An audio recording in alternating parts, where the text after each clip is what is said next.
Sebelumnya terima kasih buat teman-teman sudah bergabung pada malam hari ini. Kita membahas untuk materi business plan dan competition, dan di sini izin untuk sharing beberapa hal yang mungkin akan dirasa lebih detail daripada pembahasan business plan kebanyakan, karena ini harapannya jadi pembeda teman-teman dengan kompetitor lain atau rekan-rekan seperjuangan dalam kompetisi, karena kita akan membuat perbedaan-perbedaan yang akan terasa signifikan ketika kita sudah menerapkan. Oke, kita next.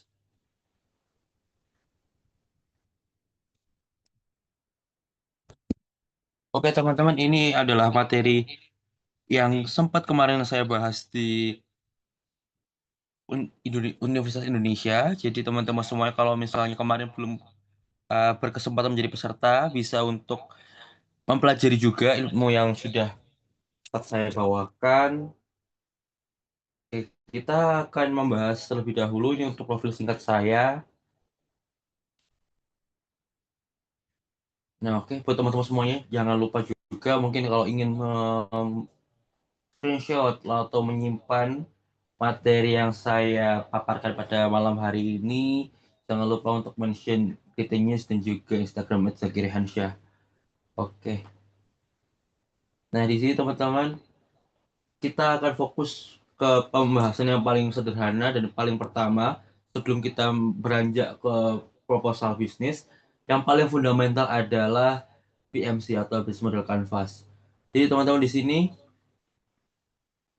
kita harus memahami dulu terkait dengan item-item yang ada di dalam dari Business Model Canvas. Oke, yang pertama, step yang paling pertama aku harapkan teman-teman paham adalah teman-teman memahami bagaimana kemitraan itu bermuncul.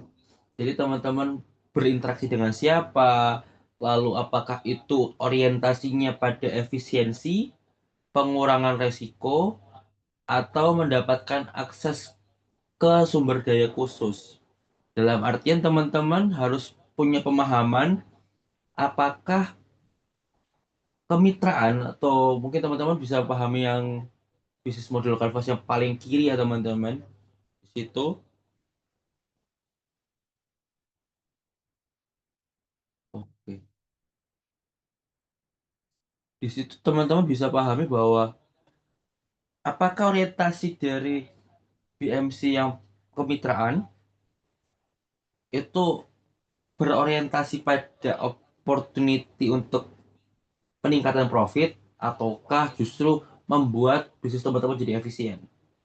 Jadi kita pahami dulu obstacle pertamanya itu di paling kiri pembacaannya. Jadi kita sambil sharing dan juga harapannya teman-teman bisa lebih ringan ya teman-teman. Oke, sambil nunggu ini ada yang ku admit. Oke, nah selanjutnya ini kalau misal teman-teman di BMC baru memahami juga bahwa setiap BMC itu harapannya teman-teman nggak hanya sekedar menuliskan teman-teman bermitra dengan siapa, tapi juga teman-teman bisa untuk mengelompokkan apakah orientasinya ini sebagai supplier, sebagai vendor, atau sebagai agen, atau dalam artian produk setelah dari teman-teman olah jadi marketer dari produk teman-teman. Jadi teman-teman, maaf maksudnya, oh ya, jadi terkait dengan kemitraan ini maksudnya adalah orientasi ke key partner yang paling kiri. Jadi teman-teman harus memahami apakah itu orientasinya pada mitranya sebagai partner supplier, ataukah sebagai vendor, atau sebagai agen distributor dan seller.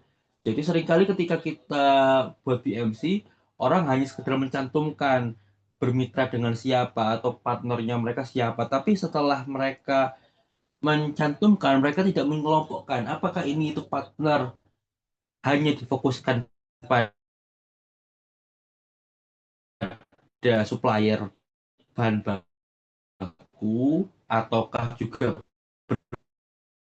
bagi peran sejajar untuk memproduksi, mungkin maklon kosmetik dan sebagainya, tiga yang memproduksi. Nah, ataukah sebagai mitra terkait dengan pemasaran, baik itu agen, distributor. Jarang sekali BMC itu bisa muncul dengan pengelompokan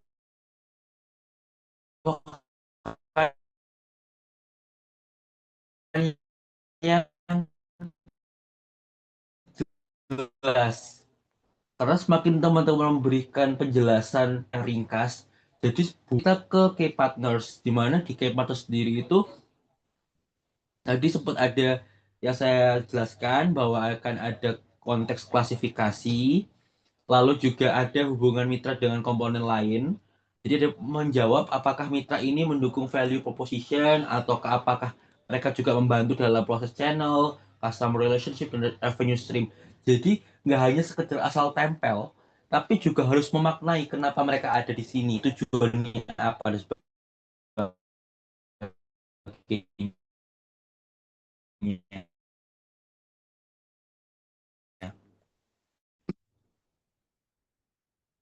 Lalu untuk yang kelima, ini terkait dengan key partner tetap. Jadi untuk yang pengelolaan resiko dan ketergantungan kurasi dan komparasi juga, harapannya teman-teman bisa menyadari bahwa ketika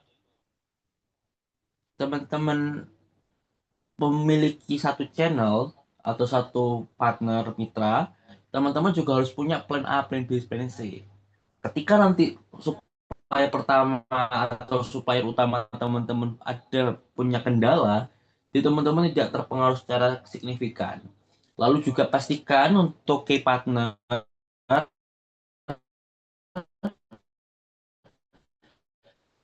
itu ketika teman-teman nanti ditanyakan oleh juri harus sudah menyiapkannya. Memang ketika itu, tapi akan lebih baik ketika teman-teman sudah memberikan contoh template seperti apa kontrak yang sudah teman-teman bangun. Meskipun belum terrealisasi, semakin jelas pada juri akan lebih baik. Oke, seperti itu. Nah, di sini teman-teman ada tips untuk menyusun dan juga contohnya di mana ketika kita menjadi supplier ini adalah petani, bahan baku, lalu untuk vendor sendiri ini bisa jadikan maklon kosmetik, catering, terus juga penyedia atau jasa developer platform. Lalu untuk agen atau distributor itu bisa jadi marketplace, bisa juga dibahasakan. Teman-teman kalau membina reseller juga boleh. Lalu juga untuk campaigner atau marketer eksternal di luar dari perusahaan juga bisa dicantumkan. Seperti food vlogger, terus influencer itu juga diperlukan untuk menjadi seorang mitra teman-teman. Oke, di sini sudah ada 4 hal yang memang activities itu ada 4 core utama. Yang pertama yaitu aktivitas yang menciptakan value atau nilai bagi perusahaan. Lalu yang aktivitas kedua adalah aktivitas yang berkaitan dengan distribusi, baik dari mulai produk bahan baku masuk ke perusahaan maupun dari perusahaan kepada customer.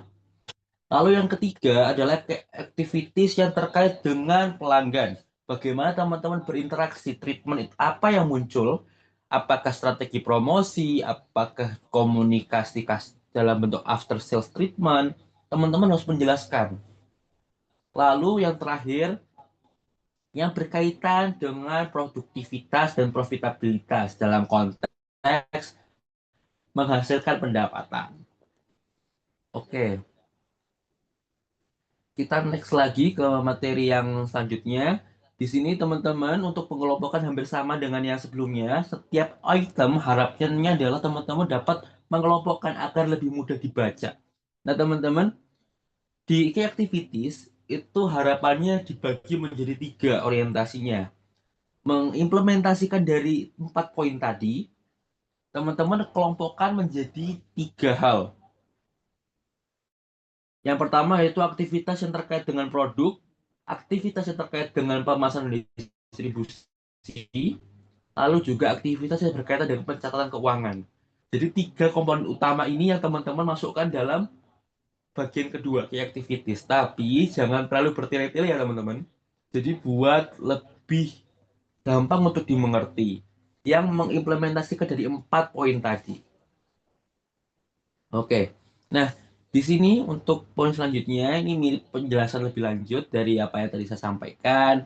Jadi apakah aktivitas ini langsung diciptakan atau mendukung nilai bagi pelanggan. Jadi teman-teman juga harus pahami bahwa aktivitas ini juga harus saling terkait. Jangan sampai setiap komponen dalam BMC itu memiliki bunyi yang berbeda. BMC itu harapannya teman-teman adalah sebuah harmoni antara satu item dengan item yang lain yang saling terkoneksi pada value ataukah hanya sekedar menjalankan aktivitas produksi atau bisnis seperti biasa. Nah, harapannya teman-teman memunculkan key activity itu berorientasi pada value dari bisnis teman-teman. Nah, terus yang kedua, jadi poin ketiga ini terkait dengan pengaruh. Apakah aktivitas ini penting? Jadi nggak semua aktivitas yang ada dalam bisnis teman-teman dimasukkan dalam BMC. Pastikan yang memiliki tingkat urgensi atau tingkat kepentingan yang paling tinggi yang teman-teman munculkan. Lalu ini untuk contohnya teman-teman, ini saya berikan contoh, tapi bisa teman-teman baca untuk mempersingkat waktu karena kita 1 jam. Nah, terus ini terkait dengan key resource teman-teman. Jadi teman-teman harus juga mengelompokkan. Kenapa aku lebih suka untuk menekankan pada setiap item itu dikelompokkan? Karena semakin teman-teman mengetahui ini kolomnya masuk ranahnya siapa, ini kolomnya masuk ranahnya siapa, akan memudahkan teman-teman dalam eksekusi atau pelaksanaannya nanti. Teman-teman kalau key resource itu bisa masuk ke intellectual resource. Itu teman-teman bisa baca yang ada di paparan. Lalu untuk fisik sendiri, jadi ada resource yang intelektual yang tidak terwujud, lalu juga aset fisik, lalu juga ada aset dalam bentuk HR atau SDM. Itu juga teman-teman bisa. Nah, SDM ini itu sebagai miniatur struktur perusahaan yang teman-teman bisa munculkan. Nah, teman-teman teknisnya mau seperti apa? Apakah bentuknya C level, terus juga apakah berbentuk presiden, director, dan VP, itu menyesuaikan. Balik lagi, dengan format apapun, yang penting punya peran yang efektif. Kuncinya adalah di efektivitas struktur organisasi. Oke, kita next. Nah, di sini juga ada terkait dengan aset keuangan. Teman-teman harus pahami juga bagaimana pengelompokan model itu muncul, apakah ini modelnya pribadi ataukah juga ada grant funding dari eksternal. Lalu ketika nanti ada grant funding dari eksternal, dampaknya apa, kewajibannya apa, teman-teman juga harus memahami bahwa terdapat eh, kebijakan yang harus punya landasan. Karena seringkali ketika teman-teman asal-asalan dalam mencantumkan BMC, lalu diperbaiki pada saat proposal, nanti akan terbawa ke grand final. Itu sering terjadi. Jadi ketika BMC-nya salah, nanti pasti pun juga juri akan mengetahui ini dan dikonfirmasikan ketika final. Ketika di final teman-teman salah dalam menjawab atau menyikapinya, itu akan berpengaruh pada penilaian. Tuh. Ini contohnya intelektual, fisik, manusia, dan keuangan. Nah, kita masuk ke rangkaian selanjutnya di mana ada value proposition. Nah, value proposition ini itu teman-teman harus pahami, teman-teman, orientasinya kemana. Ada dua yang paling sering muncul dalam kompetisi bisnis ketika orientasinya itu adalah socialpreneur dan juga ecopreneur. Jadi kalau misalnya ecopreneur, teman-teman fokuskan pada dampak lingkungan yang teman-teman ciptakan. Meskipun teman-teman rasa bisnis teman-teman bagus, tapi ketika temanya itu adalah lingkungan, sedangkan teman-teman orientasinya pada social planner, teman-teman harus sadar bahwa itu menjadi sebuah kerugian. Jadi teman-teman juga harus pahami, kenapa kok ini muncul, itu biasanya relevansi dengan tema. Apakah temanya sesuai dengan bisnis teman-teman atau tidak? Nah, seringkali dalam value proposition ini, kita melakukan klaim secara subjektif. Nah, Untuk meminimalisir klaim subjektif yang kita munculkan, teman-teman perlu melakukan riset terkait dengan baseline atau landasan dari pernyataan teman-teman agar ketika teman-teman ngeklaim bahwa value dari perusahaan teman-teman itu adalah A, B, C, D, E, itu berdasarkan atau sejalan dengan penelitian ilmiah yang sudah dilakukan. Jadi nggak sekedar self-claim. Itu yang jadi kekhawatiran dan banyak BMC yang masih belum melaksanakan ini. Jadi kita dapat mengasumsikan bahwa klaim ramah lingkungan, berdampak pada masyarakat, itu masih berfokus pada sudut pandang pemilik usaha. Namun ketika ada baseline atau target, melakukan informasi sumber datanya dari mana, lalu ada metode pengukuran untuk meningkatkan measurable dari produk teman-teman, itu akan meningkatkan kepercayaan dan kredibilitas dari bisnis teman-teman. Itu yang paling sering tidak dilakukan. Jadi teman-teman nggak hanya asal klaim, mungkin banyak kan yang cari data ya di customer segment, lalu juga mungkin terkait dengan key activities dan key partners, itu dimunculkan data. Tapi terkait dengan opsi-opsi yang lain, itu orientasinya masih subjektif dari sudut pandang penulis. Itu yang kenapa aku tekankan di sini, teman-teman harus memahami bahwa teman-teman ketika menuliskan value proposition harus ada data yang dimunculkan. Nah, ini contohnya jadi data ada emisi 120.200 kg CO2 per bulan dari server. Lalu juga ada insight, itu juga teman-teman munculkan migrasi ke cloud, blank blank blank. Itu ada measurable yang muncul 40%. Ada keterukuran secara angka. Nah, klaim teman-teman bisa jelaskan nanti kalian berhasil menyelesaikan berapa. Nah, dari situ baru munculkan ke dampak atau manfaat. Jadi larinya teman-teman bisa terarah, nggak hanya sekedar klaim bahwa value-nya bisnis teman-teman ini A, B, C, D, E, tapi ada alur pembacaannya. Jadi dampak yang dibaca oleh reviewer itu lebih terkesan dan lebih masuk pada konteks pemikiran reviewer seperti itu.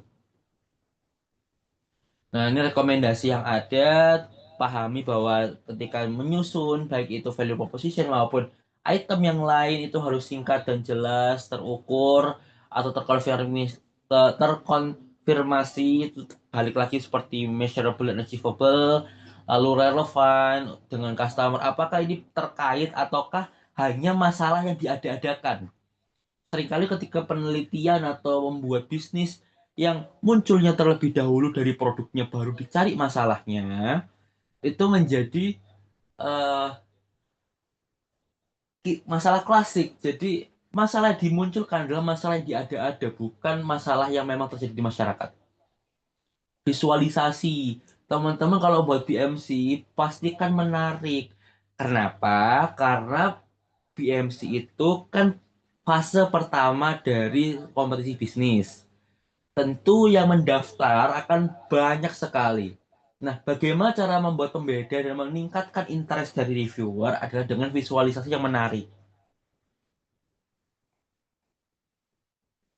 Lalu juga untuk value proposition, karena tadi ada terkait dengan keterukuran dan konfirmasi, tentu teman-teman juga bisa tambahkan apakah ada standarisasi yang muncul terkait SNI, ISO, dan sebagainya. Itu juga dimunculkan dalam value proposition. Harapannya di masa depan teman-teman sudah terstandar A, B, C, D, E. Meskipun belum, teman-teman juga bisa untuk cantumkan sebagai future plan. Karena bisnis plan dari bisnis model Canvas memang bukan berarti semuanya harus sudah dilaksanakan, tapi sudah dan akan dilaksanakan. Oke, kita ke next ke materi selanjutnya, ada customer relationship. Nah, di customer relationship ini menjelaskan bagaimana kita berinteraksi dan membangun hubungan dengan pelanggan baik untuk mendapatkan, mempertahankan, maupun mengembangkan. Jadi ada yang pertama get, ada yang secure, ada yang expand. Teman-teman harus pahami ketika teman-teman melakukan strategi A, B, C, D, E, orientasinya itu kemana? Apakah mendapatkan market baru, mempertahankan market yang sudah ada, atau menambah yang awalnya teman-teman dapat order dari perusahaan A atau dari customer A itu hanya satu, bagaimana caranya keluarga A bisa membeli banyak produk dari perusahaan teman-teman. Itu teman-teman harus pahami orientasinya. Nah, di sini teman-teman bisa mengelompokkan menjadi 3 poin. Yang pertama yaitu customer acquisition, lalu juga customer retention, dan customer growth. Nah, teman-teman bisa pahami orientasi dan contoh-contohnya. Lalu implementasikan. Apakah semua harus digunakan? Tidak. Balik lagi, hal yang paling pertama adalah meningkatkan produktivitas atau meningkatkan efektivitas. Itu yang harus dipahami. Apakah ketika kita harus melakukan kampanye digital itu berpengaruh pada perusahaannya B2B? Tentu tidak serta-merta semua dapat berpengaruh efektif. Jadi teman-teman harus pilih apakah relevan dengan bisnis teman-teman atau tidak. Nah, oke, selanjutnya ke pengelompokan berdasarkan bentuk interaksi. Jadi teman-teman bisa masukkan bentuk interaksinya, mungkin tadi seperti contoh di slide sebelumnya. Nah, ini contoh untuk beberapa interaksi dan karakteristiknya. Jadi teman-teman pahami, kenapa teman-teman melakukan bentuk interaksi A, B, C, D, E, orientasinya apa. Itu seringkali jarang dipahami oleh peserta, sehingga pada saat penilaian presentasi, itu menjadi celah. Jadi apakah ini cuma asal tempel dan semuanya terlihat kaya strateginya A, B, C, D, E, tapi ternyata nggak efektif. Nah, itu yang menjadi poin. Jadi teman-teman harapannya itu nggak hanya sekedar asal tempel atau asal menggabungkan informasi yang ada di internet, tapi juga memahami secara detail pengaruhnya kemana, dampaknya apa, seperti itu. Lalu untuk customer relationship, ini teman-teman bisa kelompokkan terkait dengan segmentasi pasar yang akan masuk nanti di bagian berikutnya. Lalu juga ada multi channel engagement, personalisasi, ini punya strategi masing-masing dan pengertiannya. Cuma teman-teman harapannya lebih paham, jadi nggak sekedar tempel atau mencari dari AI, dari search engine kayak Google, tapi memang sudah mengetahui makna atau masuk dan tujuan dari strategi strategi customer relationship seperti apa. Oke, kita next. Ini contohnya buat lebih cepat. Nah, ini channels. Sama seperti sebelumnya, kita juga mengelompokkan. Jadi channels itu contohnya adalah, oke kita balik lagi aja. Menjangkau, menyampaikan nilai, dan memberikan layanan kepada pelanggan. Nah, ini mencakup media komunikasi, distribusi, penjualan, baik online maupun offline. Jadi teman-teman bisa kelompokkan dalam 2 hal. Yang pertama yaitu online channelnya seperti apa, dan offline channelnya seperti apa. Nah, dari offline dan online tadi, teman-teman munculkan strateginya. Semisal menggunakan marketplace untuk online dan juga terkait dengan pameran di offline. Nah, teman-teman harus jelaskan pengaruhnya kemana,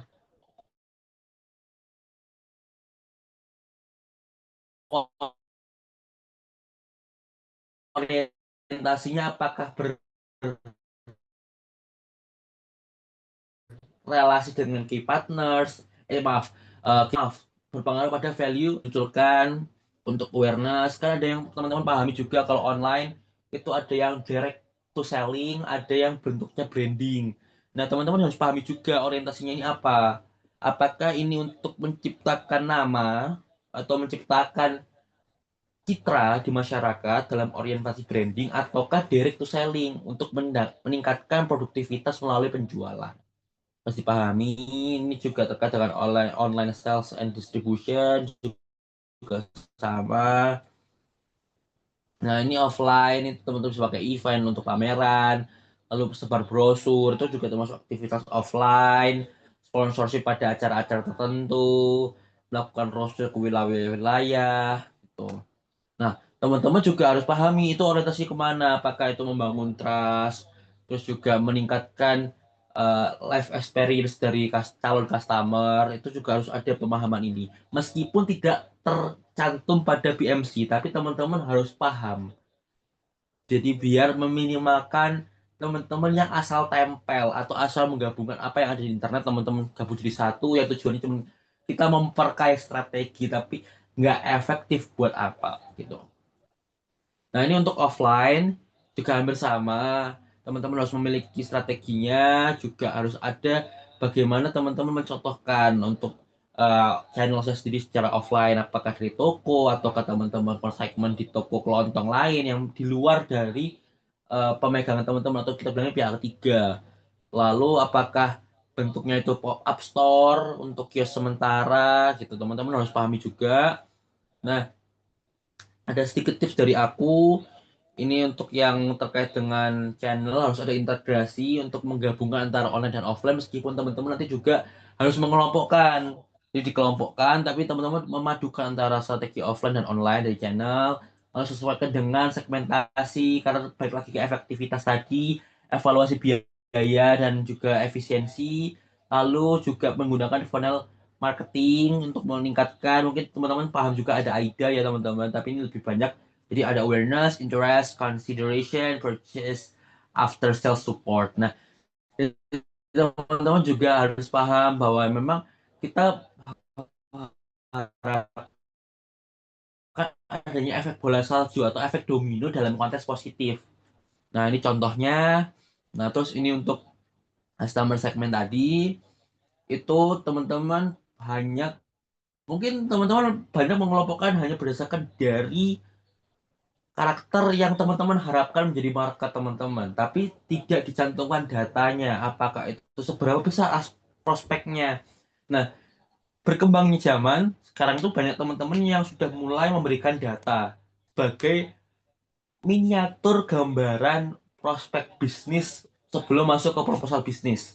Jadi di customer segment, saya menjelaskan geografi, demografi, psikografi, dan perilaku atau behavior, juga dijelaskan ketika geografis, demografis, psikografis, dan perilaku digabung, seberapa besar jumlah kandidat customer, baik itu penduduk dan sebagainya, yang berupa angka, itu digambarkan dalam BMC.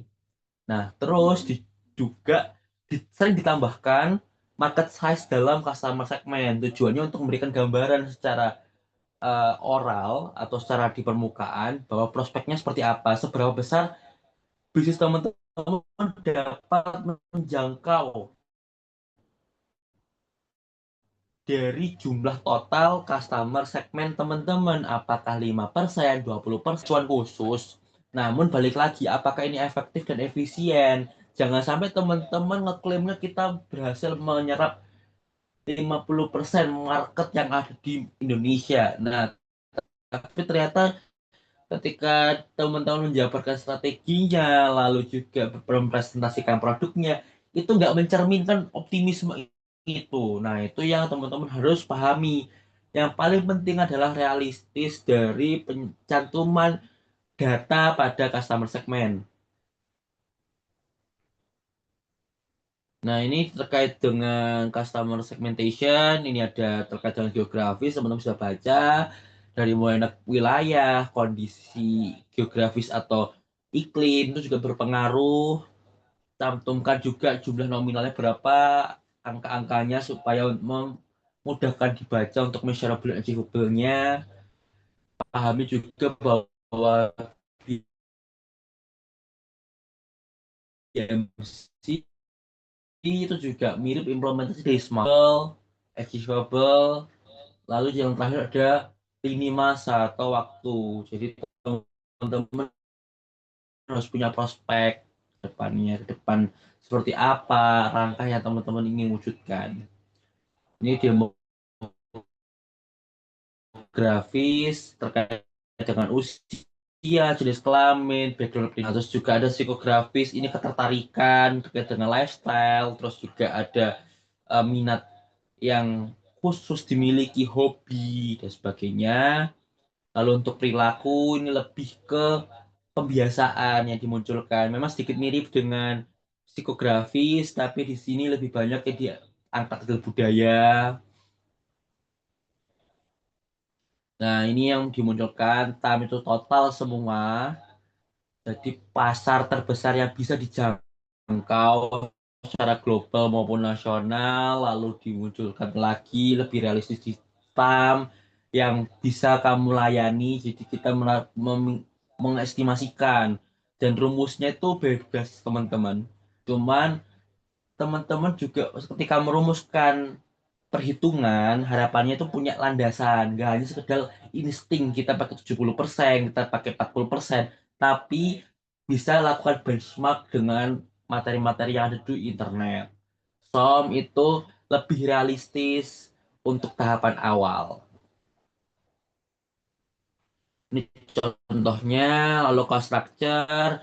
Nah, di cost structure juga sama, ada pengelompokan, fixed cost, variable cost. Cuman teman-teman, ketika kita bahas tentang cost structure, akan lebih baik kalau teman-teman juga memperhitungkan presentasenya. Berapa persen proporsi dari fixed cost, berapa persen proporsi dari variable cost. Misal fixed costnya 40%, 40% itu apa aja? Gaji 20%, sewa berapa persen, langganan atau license yang digunakan, mesin berapa persen, itu juga teman-teman bisa berikan persentasenya untuk memberikan gambaran seberapa besar perbandingan antara variable cost dan fixed cost. Itu juga di dalamnya ke bawahan dalam menganalisis resiko ketika terlalu besar di fixed cost apa yang terjadi dan dampaknya seperti apa dan bagaimana menanggulanginya. Nah, oke ini contohnya yang manufaktur, jasa, ataupun juga teknologi dan digital. Karena setiap bisnis, rumpun ilmu, maaf, rumpun bisnis punya karakteristik yang berbeda-beda, tidak bisa dikomparasi menjadi satu perbandingan yang apple to apple. Ini contohnya, ini revenue stream yang dimunculkan. Nah, di revenue stream, sebelum teman-teman menjelaskan dari mana teman-teman mendapatkan uang, teman-teman kelompokkan terlebih dahulu orientasi dari bisnis modelnya mau kemana. Apakah ini B2B doang, B2B-nya. Jadi sebelum teman-teman menjelaskan dari mana teman-teman dapat uang, teman-teman kelompokkan terlebih dahulu agar tahu treatmentnya seperti apa, atau tupoksinya seperti apa. Karena setiap model bisnis tentu punya treatment yang berbeda-beda sesuai dengan karakteristik dan juga keputusan yang dimunculkan. Nah, di sini ada beberapa bisnis model, ada B2C, B2B, B2G, ada peer-to-peer, lalu juga ada B2B2C. Jadi menyesuaikan dari preferensi, strategi, dan rencana bisnis teman-teman. Nah, ini contohnya kalau B2C, ini contoh untuk B2B, lalu ini contoh untuk B2G. Nah, ini yang peer-to-peer ya teman-teman. Biasanya kebanyakan di platform-platform itu seperti itu. Jadi, antara customer sebagai pengguna yang menjual, lalu juga ada customer yang mengguna sebagai pembeli.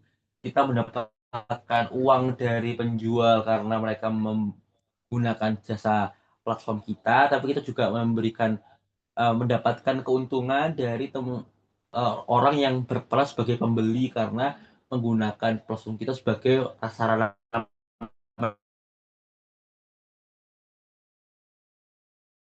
mereka untuk membeli produk. Jadi kita mengelompokkan ini jarang banget teman-teman, tapi sebenarnya kalau misalnya teman-teman pakai platform juga pahami ada namanya peer to peer, itu juga perlu dipahami. Lalu juga ini B2B2C itu mungkin juga jarang digunakan, tapi teman-teman juga boleh menggunakan untuk memperkaya strategi, tapi balik lagi apakah efektif dan efisien atau tidak, itu dipahami terlebih dahulu. Ini contohnya untuk yang B2B2C.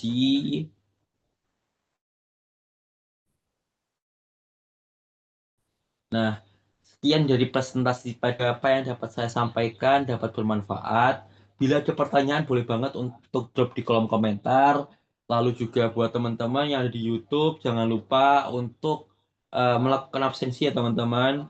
Karena nanti juga akan berpengaruh untuk rekapitulasi dari aktivitas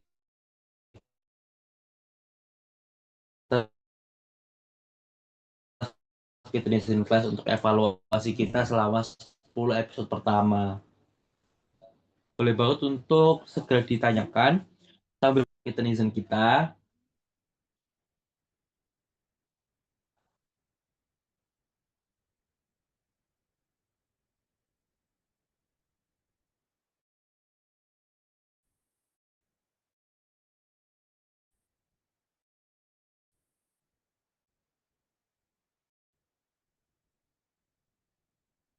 Terkait dengan pertanyaan, ini lebih konteksnya ke tahap selanjutnya ya. Jadi terkait dengan visualisasi, apakah kita perlu menyantumkan gambar produk di samping deskripsi.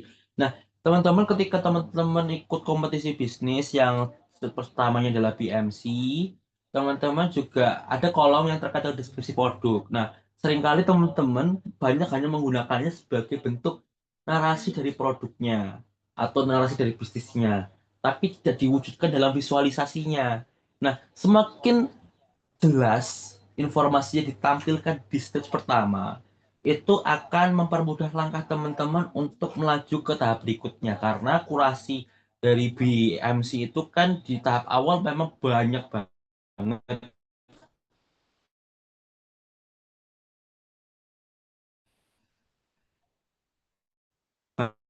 kan ada sampai ribuan BMC yang dimunculkan.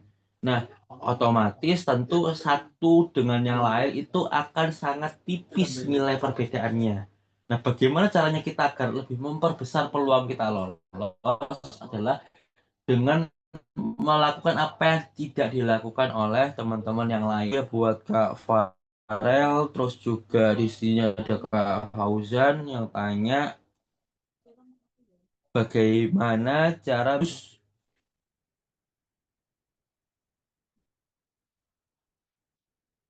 Oke, ini lebih ke preferensi ya teman-teman. Tapi ini berkaca pada tolak ukur karena tentu setiap karakter bisnis dan juga jasa yang teman-teman munculkan juga punya tolak ukur yang berbeda. Kita ambil contoh dari tolak ukur yang ada di teman-teman teknologi. Tentu ada namanya sistem usability scale. Itu untuk tolak ukurnya, untuk merajuk. Lalu kalau di Boga itu ada namanya organoleptic test. Jadi melakukan tes berdasarkan dari panca indera, penciuman, visual, lalu juga rasa, tekstur dan sebagainya. Itu teman-teman jadi punya tolak ukur masing-masing. Nah, itu berkaitan dengan bisnis teman-teman. Apakah teman-teman itu sudah sampai di tahap yang layak atau tidak. Jadi meskipun bisnisnya teman-teman itu berbeda-beda dengan satu sama lain, mungkin juga berbeda, tapi tentu ada kelayakannya yang digabungkan. Nah, ketika kelayakan itu muncul, baru bisa di-compare apakah sejauh mana produk teman-teman sudah berlari, apakah sudah sampai di tahap testing, ataukah sudah diimplementasikan ke market,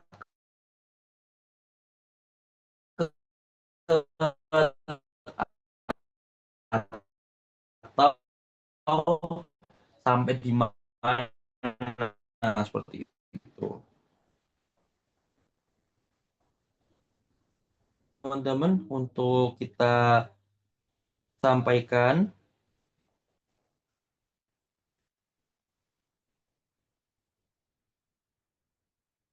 oke, karena waktu sudah menunjukkan mau mendekati jam 8, teman-teman, untuk informasi dan pertanyaan teman-teman lainnya juga ada di grup kita Netizen Class. Jadi teman-teman semuanya jangan khawatir kalau misalnya nanti akan muncul pertanyaan baru setelah acara ini selesai, tidak apa-apa. Nanti kita akan bisa berdiskusi melalui WhatsApp. Sekian dari presentasi dan juga sharing pada malam hari ini. Semoga teman-teman bisa mengimplementasikan dari apa yang sudah ada sambil menunggu juga. Nanti teman-teman bisa juga kasih masukan juga buat kita di kegiatan berikutnya, apa yang kita mau bahas dan juga seperti apa sistemnya itu boleh banget. Sekian dari penjelasan dan juga apa yang saya sampaikan pada malam hari ini semoga bermanfaat. Saya tutup. Wassalamualaikum warahmatullahi wabarakatuh. Oke, terima kasih juga Midnight.